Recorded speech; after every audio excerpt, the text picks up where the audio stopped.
Well, hello everybody. I just want to do a little sort of quick tutorial on roads, but can I just remind everybody, small channel, if you get a chance, can you like and subscribe, leave me some comments, small channel, all helps. So today I just want to, if you don't know this already, which you probably do, but it's worth mentioning again, this is a brilliant function for roads. So we all know we can just lay a road as normal. So we can change the height of this road by just pressing page up, and we can change the amount it goes up in steps just by the right icon there on elevation. So if we take it up one step at the smallest to 1.25, it grows just one layer up, but it doesn't actually stand up, it just raises the ground with it. And if we do another step up to 2.5 meters, it raises the ground again. Now if we put another step up, it raises the ground to the highest level. Now this is where it gets interesting. At 5 meters up, it puts a concrete base along the bottom, and the next one 6.25, and then 7.5 does the same thing. And now when you go up this extra one, it actually puts the bridge supports in.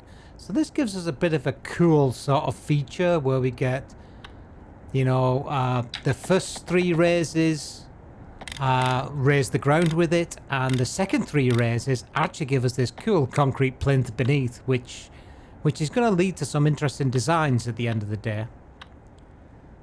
So see, we got 3 of the raised bits, then 3 of the bring the ground up bits, and then we have the first base, etc.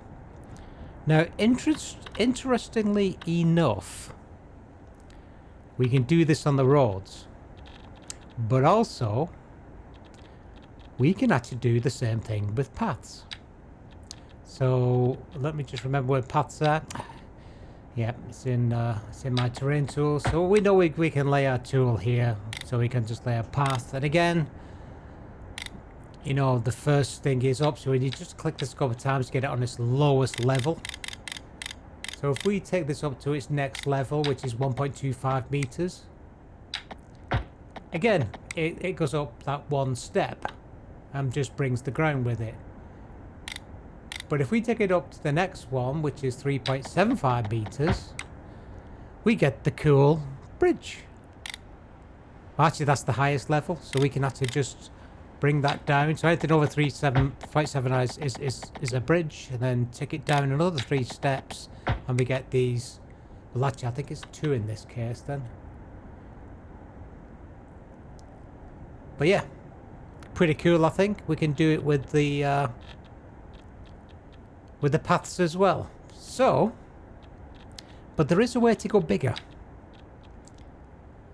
So what we need to do, if we've got some terrain, so let's make this, I don't know, ridiculously high terrain here. Let's level it out a bit so it looks a little bit, like it was always there. So let's just get it all just out enough. Now what we can do is just straighten it up. Now if we grab the road tool, this is way higher than the standard ones on the ground, and we could just tie it up to the end. And we see our graduation tool is just plus 0.3, and there you go. Look at that. This is a game changer. This is a quay wall without water. Now we don't have quay walls in the game, but with this tool, well, we do. Now there's a caveat to this: you can't put it on water, so you have to do a bit of trickery to get a water quay wall, which is just, you have to just do some initial landscaping to make sure it's actually on land first before you put the water back in. But yeah, this is gonna. It's a huge game changer, to be honest. So the other thing I'm going to show you, which has it's a little bit more dubious, but we can do the same thing with paths. But as we'll see in a minute, it's not as straightforward. So let's get our path tool up. And roughly do the same. You want to sort of be high up. I mean, normally you'd be doing this from a path already, so I'm just doing on the thing. So you can see the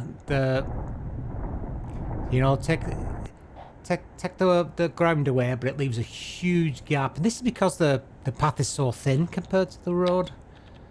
So, but if we really, no matter how careful we take it back, it can be on the smallest or the largest. You see, we get this effect on the side of the wall because it's just a very thin tool, and it just needs to be slightly over the edge to actually fill it up to the edge. So even if you take it down to a really small one and try to be really careful to bring it down as much as you can, yeah, oops, it just makes it a little bit, yeah, holy. Now, no matter how much I've tried it, I mean, the effect is still there, and it just looks like, you know, we'd have to put up with the bit of soil going up the wall, which isn't exactly, you know, it's not something that is a game changer. We can still utilize this in our builds, you know, and even put some trees up there to black it out a bit, although, as we know, trees take 40 years to grow, so... But yeah, I mean, you know, it's something that we can consider. I mean, and then I did think then perhaps, you know, what if we put another wall adjacent to it? And the problem is that our function here is, no matter if we take, you know, all the snapping tools off, the collision detection comes in, and you can't get it close enough, unfortunately. So you got that red line, so you have to have it a little bit away. Now, when a mod gets in where we can take collision detection off, then perhaps this is more of an achievable solution for now. But right now, at least I haven't found any, and if anybody else has in the comments, please let me know, or let us all know. Because it would be nice to have a pedestrian only sort of thing, although the road's good enough as well, I think. I'm utilising a lot of that in my, you know, initial builds at least. And we're all just learning this game from scratch, but yeah, no matter what I do, just has that little gap, and obviously we can't, you see, the collision just won't let it happen. And you get this bit of a strange sort of gap in the concrete there, which disappears when you actually, you know, take it out.